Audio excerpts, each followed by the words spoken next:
Bismillahirrahmanirrahim. Assalamualaikum warahmatullahi wabarakatuh.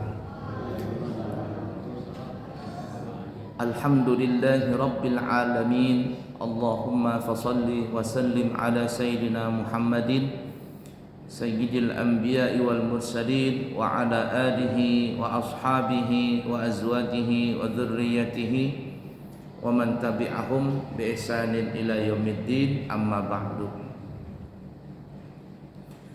Pondok Pesantren Al-Islami Nurul Anwar Amburawang Darat dari tahun ajaran baru 2024 ini mempunyai program baru, yaitu kami menerima santri beasiswa, yakni kami akan gratiskan bagi dua golongan santri. Yang pertama, santri statusnya anak yatim, dan yang kedua adalah santri yang masuk golongan keluarga kurang mampu atau yang dikenal dengan du'afa. Apabila ada di sekitar kita anak-anak yang yatim atau anak-anak yang keluarganya kurang mampu ingin bersekolah di pesantren kami, maka kami akan berikan beasiswa dengan syarat-syarat tertentu. Apabila kepingin sekolah di pesantren, maka silakan menghubungi pihak pesantren Al-Islami Nurul Anwar Amburawang Darat. Kami pribadi insya Allah akan berangkat umrah beserta rombongan di tanggal 14 September, dan insya Allah akan kembali di tanggal 27 September 2024. Dan kami buka pendaftaran umrah 12 hari bahkan sampai 14 hari untuk keberangkatan bulan Oktober, November, Desember dan seterusnya dengan harga 27 juta rupiah. Siapa yang kepingin harga 27 juta rupiah dari Balikpapan, maka syaratnya adalah hadir dalam acara peringatan Maulid Nabi besar Muhammad sallallahu alaihi wasallam tanggal 8 September yang akan dilaksanakan di Pondok Pesantren Al-Islami Nurul Anwar. Jadi harga spesial 27 juta ini hanya cuma satu hari. Nah, lewat satu hari maka kami tidak memberikan harga 27, kembali harganya menjadi 32 juta rupiah. Nah, jadi silakan yang kepingin berumrah mendaftar di hari tersebut, dan kami juga mengundang seluruh jamaah bisa hadir di acara peringatan Maulid Nabi besar Muhammad SAW tanggal 8 September di hari Ahad. Lokasinya Pondok Pesantren Al-Islami Nurul Anwar Amburawang Darat. Siapa yang kepingin berangkat haji tahun depan dengan visa haji, kami buka harga hotel bintang 4 300 juta rupiah dan hotel bintang 5 400 juta rupiah. Dan siapa yang kepingin berangkat haji dengan haji visa amin atau yang dikenal dengan haji dakhili, maka kami harganya adalah 250 juta rupiah. Siapa tahu ada yang berminat, maka insya Allah kami siap membantu niat para jamaah. Siapa tahu menggali-gali di belakang rumah dapat emas 20 kilo. Nah ya, amin langsung ya. Maka segeralah untuk berangkat haji ya. Baik, mari kita lanjutkan pelajaran kita sampai mana kemarin? Sujud sahwi ya. Baik, kita sudah bahas kemarin bahwa sujud yang disyariatkan di dalam Islam itu ada 4. Yang pertama sujud rukun sholat, kan ya? Setiap rakaatnya ada 2 kali sujud dan itu hukumnya wajib. Kemudian yang kedua sujud sahwi yang kita bicarakan sekarang ini, itu 2 kali sujud juga. Letaknya adalah setelah tasyahud akhir dan sebelum salam, dan disunahkan sujud itu dengan sebab-sebab tertentu, nanti kita akan bahas semuanya. Yang ketiga adalah sujud tilawah. Sujud tilawah orang kita nyebutnya sujud sejadah. Sujud sajadah ini cuma hanya satu kali sujud, bisa di dalam sholat dilaksanakan dan bisa juga di luar sholat dilaksanakan. Sujud tilawah ini adalah karena membaca ayat tilawah, ayat sajadah. Dalam Al-Quran itu ada 14 ayat sajadah. Di mazhab Maliki atau Hanafi itu menyebutkan ada 15 ayat sajadah. Kemudian yang terakhir adalah yang kita bahas pada pertemuan lalu adalah sujud syukri atau sujud syukur. Sujud syukur ini hanya ada di luar sholat, tidak ada di dalam sholat. Nah, sekarang kita akan bahas adalah sujudus sahwi, sujud karena lupa. Sahwi itu bahasa kitanya lalai atau lupa. Nah, pada pertemuan yang lalu kita juga membahas sujud sahwi ini hukumnya adalah sunnah, tidaklah wajib.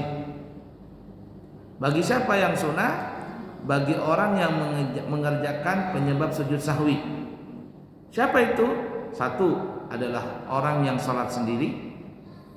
Dua, bagi sang imam. Apabila orang yang sholat sendiri atau yang jadi imam mengerjakan salah satu penyebab sujud sahwi, maka mereka ini dianjurkan sunnah untuk sujud sahwi. Tapi hanya ada satu sujud sahwi ini hukumnya menjadi wajib. Siapa itu? Yaitu seorang makmum yang mengikuti imam yang imamnya sujud sahwi. Baik sang makmum ini mengetahui bahwa imam mengerjakan salah satu penyebab sujud sahwi, atau makmum ini tidak mengetahui sang imam telah mengerjakan penyebab sujud sahwi. Kita sudah bahas pada pertemuan yang lalu kan ya, prakteknya itu. Nah, ini kita ulangi sedikit supaya membuka pelajaran ingatan yang minggu lalu ya, 2 minggu yang lalu. Nah, hanya cuma satu yang wajib, itu bagi makmum. Nah, ala kulli hal. Silakan sekarang lanjut. Sujud sahwi, hukum sujud sahwi adalah sunat, tidaklah diwajibkan untuk sujud sahwi kecuali sujudnya sang makmum, mengikuti sujud sahwinya sang imam. Baik, tadi sudah dibahas ya. Baik, lanjut. Tempat untuk mengerjakan sujud sahwi yaitu sesudah membaca tasyahud akhir dan sebelum salam. Dan tidak disunatkan untuk sujud sahwi setelah dia salam. Kemudian dia ingat tadi dia ketinggalan sujud sahwi, tetapi dia enggan untuk sujud sahwi kecuali apabila terkumpul 4 syarat, maka disunatkan untuk sujud sahwi. Baik, stop dulu. Tadi kita membahas bahwa sujud sahwi ini letaknya itu adalah setelah membaca tasyahud akhir dan sebelum salam. Sudah kita bahas ya pada pertemuan yang lalu. Apa diulang lagi atau gimana? Nah, lanjut aja ya. Kalau sudah paham kita lanjut saja. Jadi letaknya itu adalah setelah tasyahud akhir dan sebelum salam. Tidak ada sujud sahwi setelah salam. Tidak ada sujud sahwi setelah salam. Jadi kalau orang sudah salam, assalamualaikum warahmatullahi, assalamualaikum warahmatullahi, maka tidak ada sujud sahwi. Ya, artinya jar orang Banjar ruah. Apa ruah itu bahasa orang zaman sekarang? Sudah expire basi sudah. Expire artinya tidak berguna lagi sujud sahwinya. Kalau sudah salam. Nah, kecuali ada masalah orang sujud sahwi setelah salam. Padahal kan tidak ada sujud sahwi setelah salam. Kalau setelah salam baru sujud sahwi expire. Tapi ini masalah, ada orang boleh sujud sahwi setelah salam,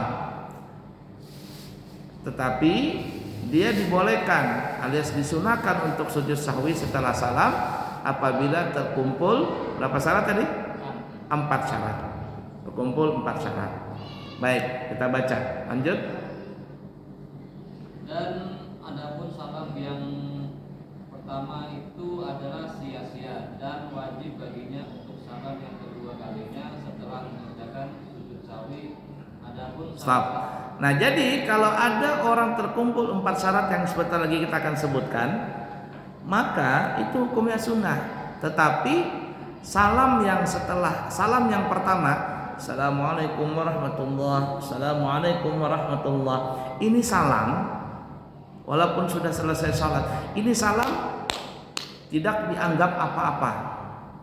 Salamnya ini ibarat kata itu kosong, ya, kosong, nggak dianggap apa-apa.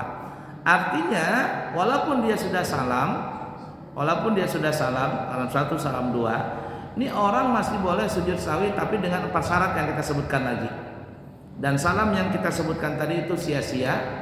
Artinya setelah dia sujud sahwi sebanyak 2 kali, maka orang ini wajib untuk salam kembali. Ya, setelah sujud sahwi yang kedua, Assalamualaikum warahmatullahi, Assalamualaikum warahmatullahi. Apa syarat yang 4 itu kita bahas. Adapun syaratnya itu adalah 1, ketika dia salam dia lupa telah meninggalkan sujud sahwi. Baik, lanjut. 2. Yang kedua, tidak lama jaraknya antara setelah salam dan inginnya dia untuk sujud sahwi. Baik, 2. 3. Yang ketiga, setelah salam pertamanya dia tidak mengerjakan sesuatu yang bisa membatalkan akan wudunya. Ya, 4. Yang keempat, dia masih kepingin untuk mengerjakan sujud sahwi. Apabila dia enggan mengerjakannya, maka tidak disunahkan lagi untuk sujud sahwi kembali, walaupun timbul kembali niatnya untuk mengerjakan sujud sahwi. Baik. Nah, itu syaratnya yang 4 tadi. Bagaimana contohnya? Contoh, ada orang sholat maghrib umpama. Kan berapa rakaat sholat maghrib? 3. Ada nggak tasyahud awal? Ada kan ya? Tasyahud awal. Tasyahud awal itu hukumnya sunnah atau rukun? Sunnah. Artinya kalau orang nggak tasyahud awal, sholatnya sah nggak? Sah atau tidak? Sah aja. Cuman walaupun dia ketinggalan, walaupun tetap sah, namun dianjurkan bagi dia untuk sujud sahwi karena ketinggalan daripada tasyahud awal itu adalah sunnah ab'ad, maka dianjurkan bagi dia itu untuk sujud sahwi. Umpama contoh ringan. Ini umpama orang salat sendiri, salat maghrib, Allahu Akbar. Rakaat kedua dia lupa untuk tasyahud awal. Bangkit rakaat ketiga, baru diingat, aku lupa tasyahud awal. Apa yang dia lakukan? Tidak boleh kembali untuk tasyahud awal. Jadi kalau sudah berdirinya mendekati batas ruku, apalagi lewat batas ruku, apalagi sudah berdiri tegak, maka tidak boleh lagi untuk turun mengerjakan tasyahud awal. Nggak boleh hukumnya. Paham nggak kira-kira? Jadi kalau seandainya nih, kita kembali, saya ulangi lagi biar betul-betul paham. Kalau seandainya ada orang salat maghrib masuk rakaat kedua, yakni sujud rakaat kedua, di rakaat kedua tiba-tiba dia lupa untuk tasyahud awal, tapi dia sudah berdirinya sudah mendekati batas ruku. Ruku itu kan begini ya. Nah ini ruku nih. Dia sudah berdiri segini.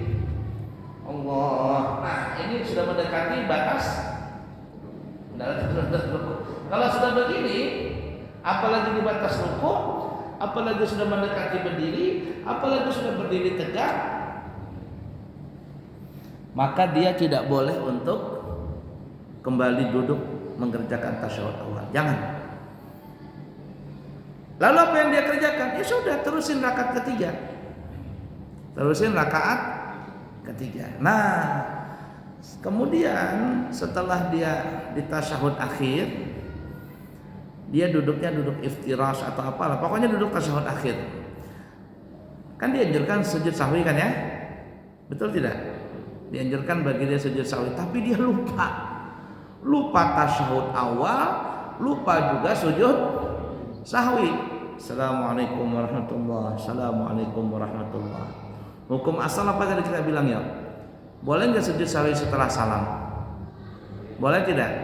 Tidak boleh. Tapi dalam kondisi yang seperti ini lupa, itu boleh. Tapi kalau sengaja, aku nggak mau sujud sahwi sebelum salam, aku mau sujud sahwinya setelah salam. Kalau dia bikin sengaja, nggak boleh. Tapi kalau seandainya lupa tasyahud awal umpama, lupa juga sujud sahwi setelah salam, assalamualaikum warahmatullahi, assalamualaikum warahmatullahi, apakah boleh dia sujud sahwi lagi? Jawabannya boleh. Apabila terkumpul 4 syarat tadi. Yang pertama tadi lupa. Yang kedua, tidak terlalu jauh jaraknya antara salam dengan ingin sujud sahwi. Kalau sudah assalamualaikum, Allahumma antas salam, minkas salam, wa ilaika ya'udus salam, subhanallah,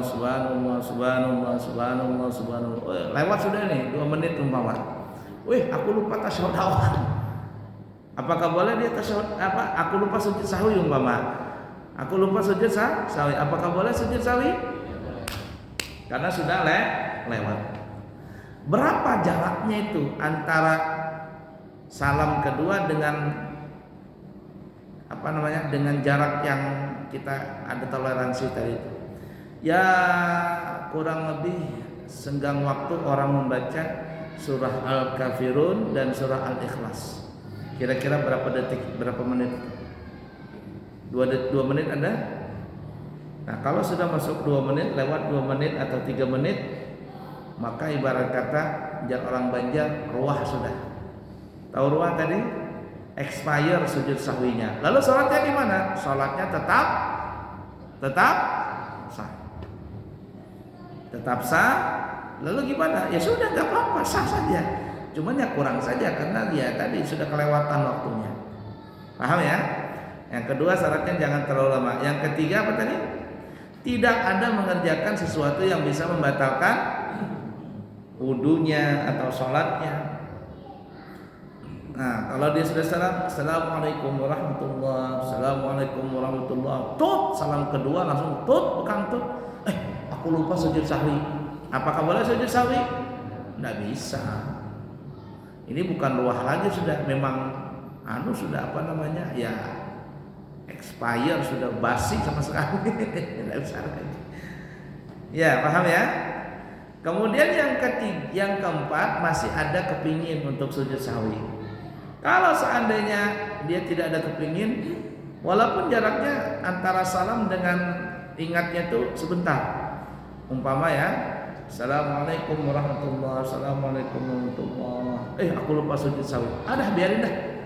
Kalau seandainya sudah biar aja. Nah, kalau seandainya dia sudah bilang, sudahlah, tidak apa-apa, maka yang ini sudah ibarat kata tidak bisa lagi untuk sujud sahwi. Walaupun dia menyesal, kenapa aku bilang tadi dosa sujud sahwi, tiba-tiba setelah itu mau sujud sahwi lagi. Ini sudah nggak bisa lagi, sudah terlanjur basah. Ibarat kata pepatah, nasi sudah jadi ketupat. Sudah jadi ketupat. Kalau bubur masih enak, masaknya nggak terlalu lama. Kalau ketupat bisa berjam-jam, 6 jam untuk bikin ketupat orang. Paham kira-kira? Nah, jadi 4 syarat tadi. Tapi kalau 4 syarat ini, maksudnya 4 syarat terkumpul, boleh dia sujud sahwi. Lalu gimana? Salam yang pertama tadi apa? Salam yang pertama itu dianggap nihil, dianggap nggak ada apa-apa, nggak ada nilainya. Artinya ketika dia masuk untuk sujud sahwi yang dia kerjakan setelah salam ini, maka dia masuk lagi ke dalam sholat. Nah, ketika dia masuk ke dalam sholat ini, pada dia sujud sahwi ya, ini dia harus hati-hati. Kalau seandainya pas dia sujud sahwi yang pertama ke yang kedua tiba-tiba dia kentut, maka otomatis apa ya? Batal. Yang mana yang batal? Sholatnya atau sujud sahwinya? Semuanya batal. Sholatnya dari awal sampai akhir batal.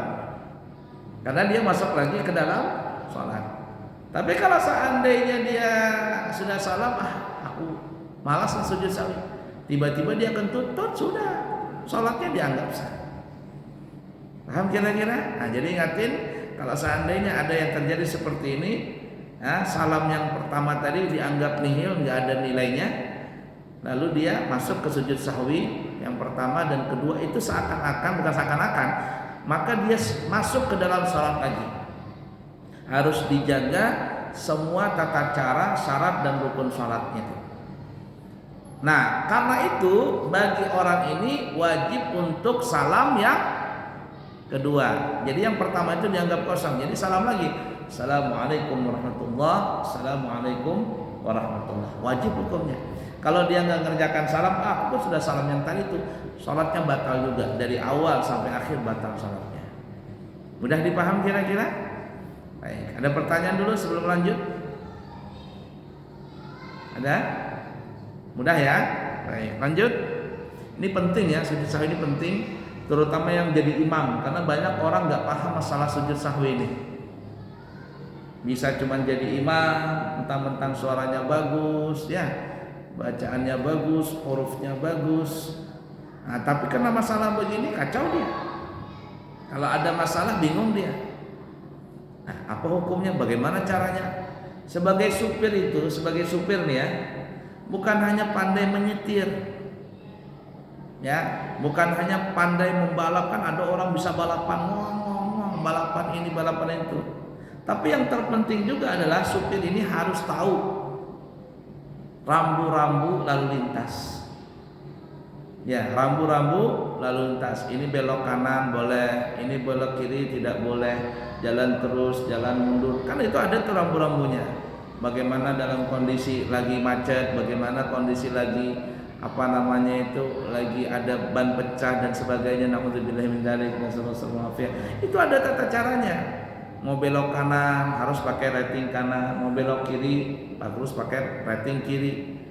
Jangan kayak ibu-ibu pada umumnya kebanyakan rating kanan beloknya ke kiri, atau belok kiri beloknya ke kanan. Itu ibu-ibu. Saya pikir ibu-ibu, ternyata bapak-bapak juga banyak begitu. Bapak-bapak lebih parah lagi, nggak pakai rating-ratingan lagi. Kalau ibu masih pakai rating, ini bapak-bapak nggak pakai rating, tiba-tiba tok lewat begitu. Anak-anak muda, ada pakai rating-ratingan. Terkadang ratingnya itu dimatinya, atau warna kuning rating diganti dengan warna hitam kah atau warna merah, bingung ini rating kah apa ini. Kan tuh anak muda seperti itu ada itu.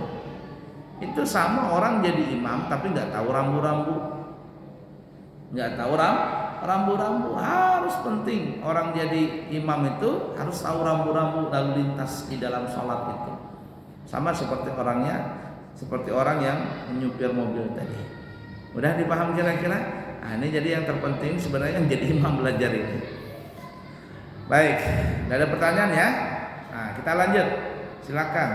Faedah, Rasulullah SAW pernah mengerjakan sujud sahwi selama hidupnya 5 kali. Nah, jadi dalam riwayat dikatakan Nabi kita Muhammad Sallallahu Alaihi Wasallam pernah mengerjakan sujud sahwi itu sebanyak 5 kali. 5 kali. Terus? Dan hikmahnya dari rupanya Rasulullah SAW adalah sebagai pelajaran bagi kita umat Islam. Adapun sujud. Stop. Nah, hikmahnya Nabi tadi sujud sahwi adalah itu bukan menjadi kerendahan bagi Nabi, bukan menjadi celaan buat Nabi. Ternyata Nabi bisa juga sujud sahwi. Nabi ternyata lupa juga. Lupanya Nabi itu adalah menjadi syariat. Coba kalau seandainya Nabi seumur hidup sholat nggak pernah lupa, nggak pernah sujud sahwi. Kita ini yang pelupa nih gimana kalau seandainya salah? Apa yang kita kerjakan? Nah, karena Nabi pernah melakukan sujud sahwi, nanti kita sebutkan terus. Sujud sahwi itu bermacam-macam penyebabnya. Dari 5 masalah itu macam-macam penyebabnya. Lalu Nabi sujud sahwi. Jadi ketika Nabi sujud sahwi itu menjadilah hukum. Coba Nabi nggak pernah sujud sahwi, bingung kita apa yang mau dikerjakan kalau kita mengerjakan kesalahan dalam sholat. Sama juga Nabi pernah tertidur sehingga Nabi tidak sholat subuh. Dalam riwayat yang lain tidak sholat asar, pernah juga. Ya, tapi bukan tertidur Nabi waktu sholat asar, itu kan ada masalah apa begitu. Nah, cuman yang dalam riwayat yang ramai itu adalah tertidur. Tidurnya bukan Nabi saja, satu jamaah perang, satu batalion bahasa kitanya.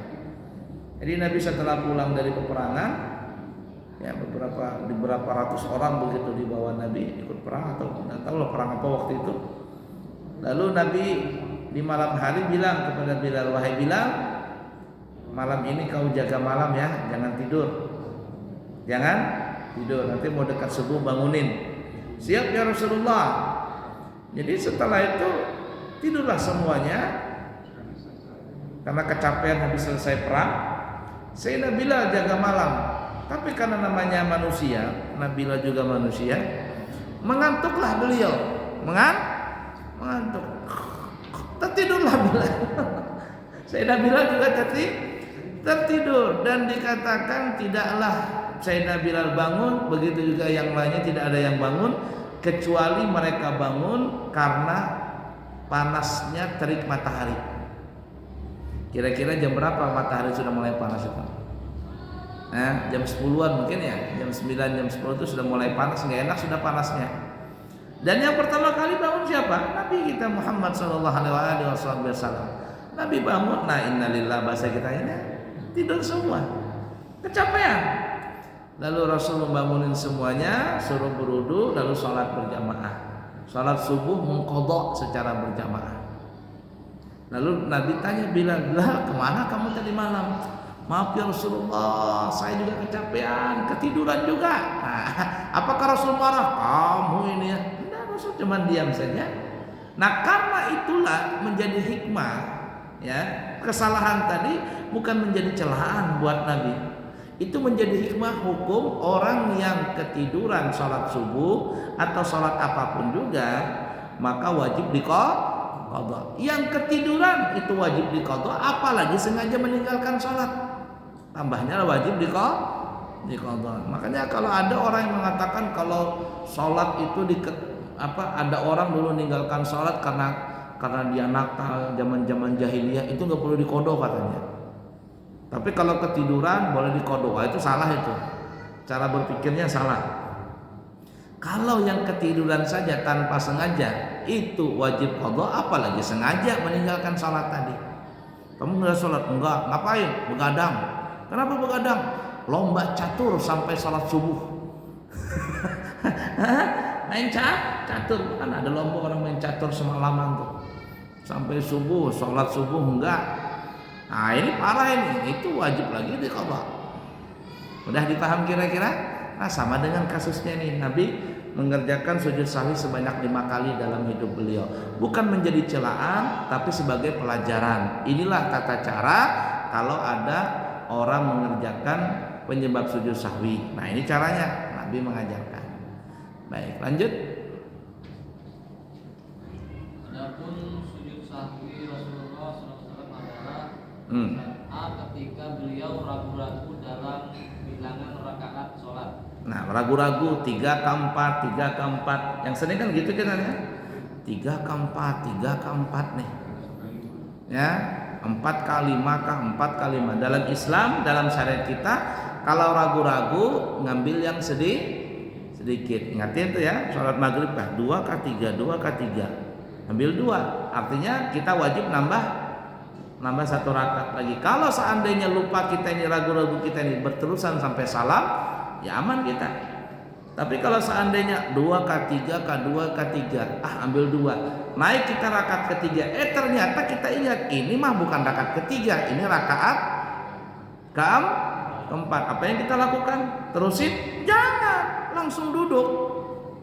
Duduk tasyahud akhir, kemudian setelah itu sujud sahwi. Nanti kita bahas semuanya itu. Nah ingatin ya, kalau kita urusan dengan Allah Ta'ala, belumkah sudah ngambil yang belum? Ya, 2 ke 3 ke 2 ke 3, ambil yang sedikit. Pokoknya ngambil yang sedikit, ngambil yang belum. Itu kalau sama Allah Ta'ala. Tapi kalau sama manusia jangan, ambil yang banyak. Cil, kenapa? Aku tadi nih mengambil wadah ini sini aku lupa 5 ke 4, 5 ke 4. Kalau dalam sholat ngambil 4 cilai. Ngambil 4. Nah, aku lupa 4 ke 5 mengambil untuk ini. 4 kecil. Nah, kamu ingatin aku lupa cilai. Tapi kalau dalam sholat 4 jamnya. Jangan dikiaskan ke sholat. Kalau masalah sama makhluk, ambil yang 5. Aku ambil 5 aja cilai, sepatu tetap makan. Nah, bayari. Pernah nggak seperti itu kita? Pernah nggak? Oh saya berapa kali itu? Berapa kali ngambil pas mau ke Samarinda, mau kemana, ke Tenggarong kan istirahat begitu, ngambil apa nih, sanggar. Karena mungkin saking enaknya ngambil sanggar. Terus lupa berapa tuh bayar, berapa tadi mau ambil nih. Aku lupa Cilai berapa ngambil, 10 kah 11 kan nggak tahu nih. Berapa Cil? Atur aja kata Acil, seingatnya aja. Ya, kayaknya 10 pang kayaknya. Kayaknya 10 enggak apa-apa katanya, berelaan saja. Kalau seandainya lebih ya berelaan, kalau kurang berelaan. Nah, kalau sudah ada berelaan aman. Tapi kalau yang punya warung, wah, enggak rela aku begitu. Nah, kita jangan macam-macam. Kita yang harus berkorban. Tambahin yang banyak tadi. Paham lah kira-kira. Tapi kalau sama Allah Ta'ala ngambil yang sedikit. Aku lupa berwudu kan tadi maghrib atau belum ya. Umpama kita mau salat maghrib nih, aku tadi habis mandi tuh, wudu kah belum? Yang mana yang diambil? Belum. Kenapa? Karena kita lahir di muka bumi ini sudah berwudu atau belum? Belum berwudu kan ya? Kita belum berwudu, jadi makanya yang belum. Tapi kalau seandainya kita yakin berwudu, aku tadi habis mandi berwudu, tapi aku lupa, batalkah tidak? Aku tadi kentut apa enggak? Kentut tidak. Yang mana kita ambil? Kalau mau kentut aja berarti yakin sudah kentut. Tapi ragu-ragu nih, kentutkah tidak? Tapi kita yakin berwudu tadi. Yang mana yang kita ambil? Ya kalau wudu lagi itu namanya akhir kalam sudah. Ya. Tapi kalau kita mau ngambil seperti itu, batalkah tidak? Jawabannya tidak batal. Kenapa? Karena asalnya tidak apa ya, kita berwudu. Yang kita apa? Kita kan berwudu tadi. Habis mandi kita berwudu. Yakin nggak kita? Nah, yakin kita berwudu. Cuman kita ragu-ragunya batalkah tidak? Batal tidak. Ambil, kita tidak batal. Kenapa? Yang yakin tadi kita sudah berwudu. Tapi kalau kita yang lupa, aku tadi mandi, berwudu kah tidak? Berarti apa ya? Tidak berwudu. Karena waktu kita lahir berwudu apa enggak? Enggak berwudu kan ya? Berarti kita enggak punya wudu. Paham kira-kira? Nah, jadi seperti itu tuh. Baik, jadi karena ragu-ragu dalam bilangan rakaat. Lanjut, kedua. B.